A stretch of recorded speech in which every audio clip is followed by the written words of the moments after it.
Indonesia, salam tentara dari Sabang sampai Merauke, dari yang sampai Pulau Rote. Mantaplah kita, iman kita, mantaplah kita, mantaplah pengharapan kita. Tentunya dalam Yesus Kristus menjadi Tuhan dan Juru Selamat kita dan Juru Selamat ini. Jangan katakan bahwa Yesus bukan Tuhan, jangan katakan pula bahwa Yesus bukan Juru Selamat. Dia adalah Tuhan, Dia adalah Juru Selamat. Kalau engkau percaya, engkau diselamatkan. Kalau tidak percaya, engkau akan dihukum. Yohanes 3 ayat 36. Dalam Yohanes 14 ayat 6, Yesus berkata, Akulah jalan dan kebenaran dan hidup, tiada seorang sampai kepada Allah kalau tidak melalui aku. Haleluya, haleluya, mantap. Dan dia Petrus mengatakan dalam Kisah 4 ayat 12, dan keselamatan tidak ada dalam siapapun juga selain dalam Dia Yesus Kristus.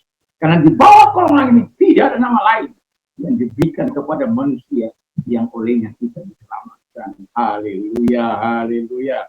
Dan Yohanes 3 ayat 16, karena begitu besar kasih Allah akan dunia ini, sehingga Ia mengaruniakan anaknya yang tunggal, supaya setiap orang yang percaya kepadanya tidak binasa, melainkan beroleh hidup.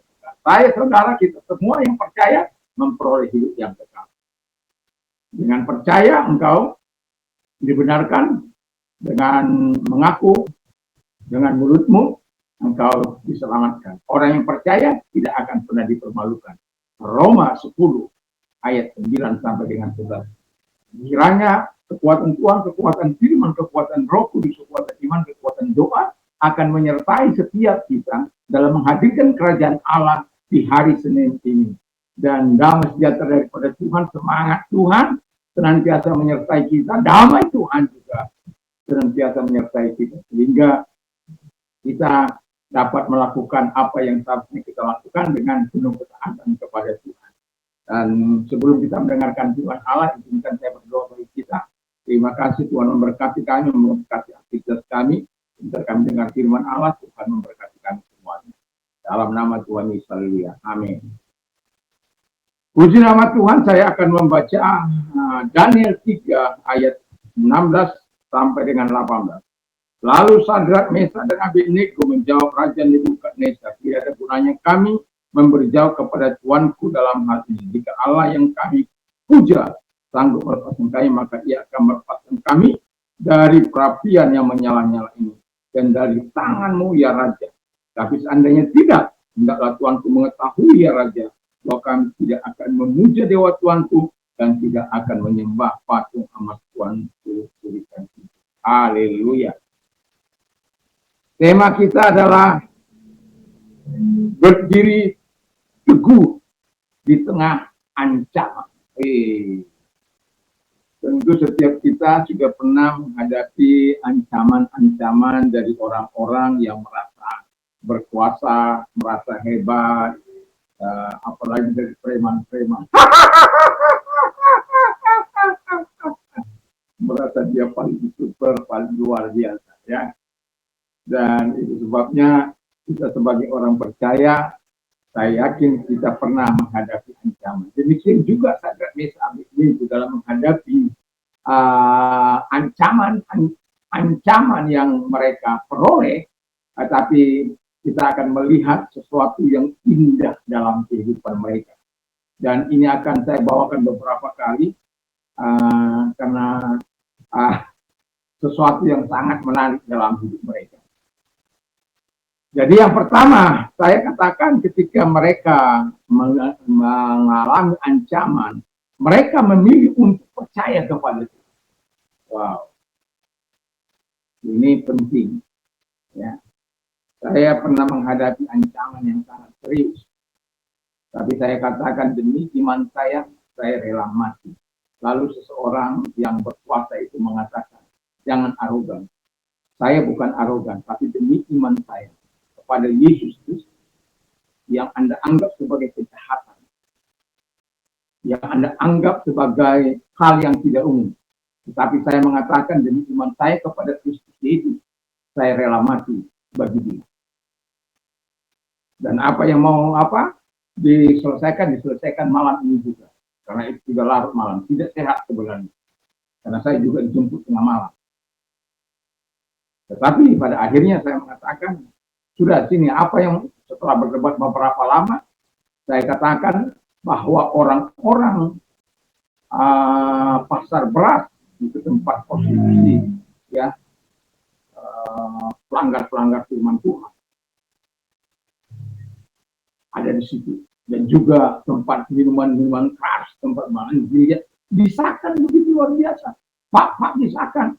Tapi karena untuk membina gereja Tuhan, sulitnya. Karena Anda anggap sebuah kejahatan gitu. Kalau tidak ada anggap sekali kejahatan, seharusnya kami diberikan tempat.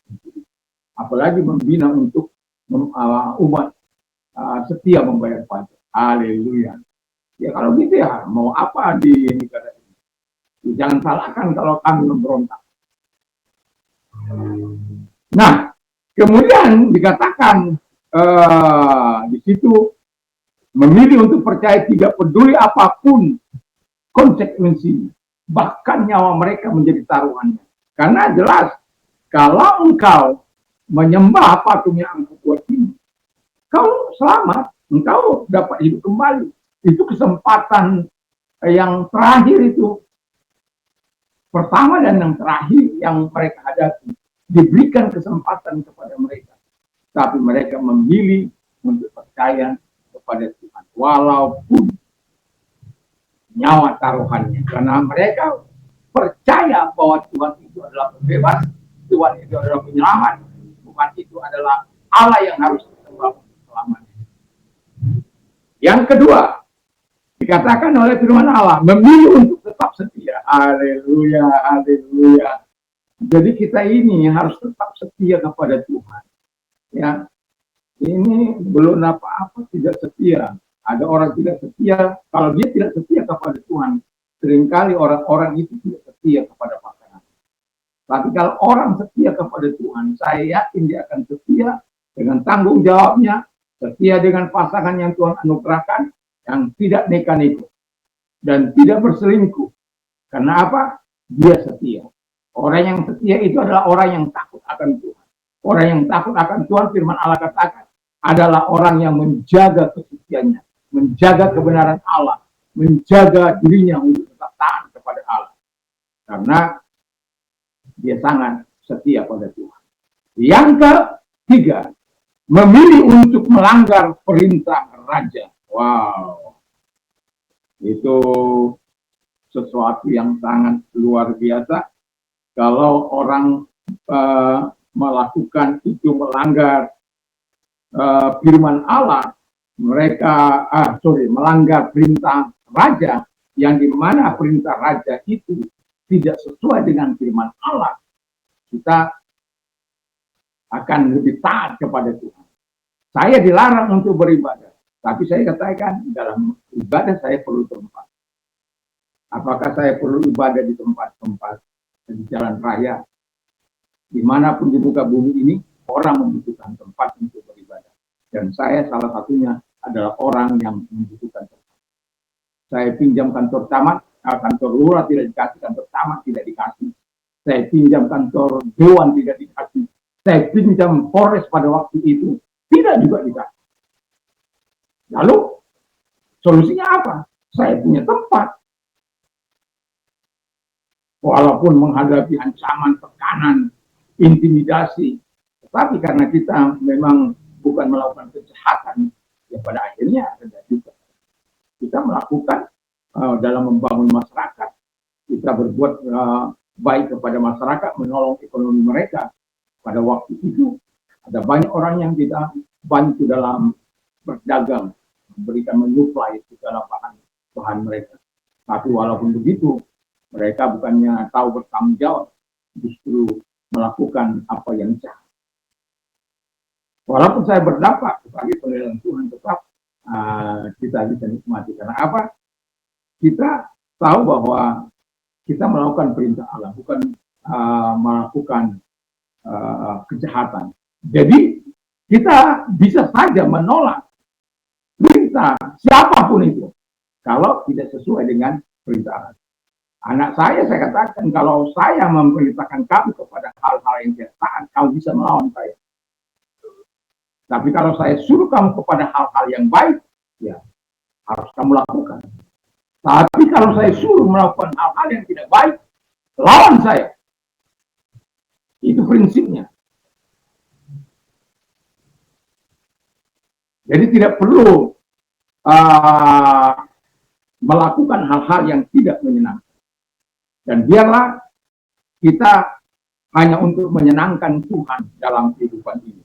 Seperti Sadrak, Mesach, Abednego dalam menghadapi ancaman, mereka berdiri teguh dalam menghadapi ancaman. Harapan saya, kita adalah orang-orang yang hidup di akhir zaman ini. Kemungkinan itu bisa kita alami, tapi berdiri teguhlah terus di tengah-tengah ancaman hidup ini. Kiranya Tuhan Yesus memberkati masih. Terima kasih biarlah kami berdiri teguh dengan ancaman apapun itu. Terpujilah Engkau kalau Engkau sedang sakit.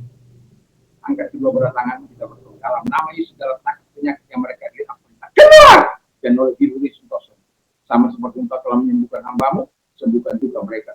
Di dalam nama Yesus. Terima kasih. Dan kami juga berdoa kepada mereka yang sakit, yang mengalami penderitaan, kesulitan. Angkat kedua belah tangan-Mu, kita berdoa. Tuhan, lihat tangan-tangan yang diangkat kepadamu.